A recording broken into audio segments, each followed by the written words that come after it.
NT Ramarao గారు ఆ రోజు ఏ డైలాగ్ అది చెప్పాడో డైలాగ్స్ మాత్రం ఎక్కడ రాజీ పడలేదు. రఘురామకృష్ణరాజు గారు చాలా బ్యూటిఫుల్గా చాలా నిండుగా చెప్పగలిగాడు. ఆయన చూసినప్పుడు మళ్ళీ ఎన్టీ రామారావు గారి డైలాగ్స్ మనకు గుర్తొచ్చే పరిస్థితి వచ్చింది. పయ్యవాళ్ళ కేశవ్ గారు ఎప్పుడు కూడా ఫైనాన్స్ మినిస్టర్స్ ఏదైనా చెప్తే దానికి అడ్డంకులు పెడతా ఉంటారు. అందుకే అయ్యన్న పత్రుడు గారు చెప్పారు, అడ్డంకులు పెట్టకుండా డబ్బులు ఇచ్చారని.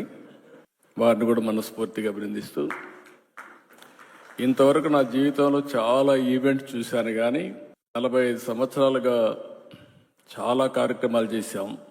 మన నాయకుడు ఎన్టీ రామారావు గారు ఉన్నప్పుడు చేశాం, అంత మునుపు చేశాం, నేను ముఖ్యమంత్రిగా చేశాను. ఈరోజు మీ టాలెంట్ చూసిన తర్వాత ఎక్స్ట్రాడినరీ పర్ఫార్మెన్స్ నా జీవితంలో ఎప్పుడూ చూడలేదు. మీకు ఇన్ని టాలెంట్స్ నాకే అర్థం కాలేదు. Mind boggling. పవన్ కళ్యాణ్ గారు కూడా ఆయన సినిమాలు ఎంటర్టైన్మెంట్, కానీ ఆయన సినిమాల్లో కూడా ఆయన ఇంత ఎంటర్టైన్మెంట్ వచ్చి ఉండదు. ఈరోజు అదుర్స్ మామూలు కాదు.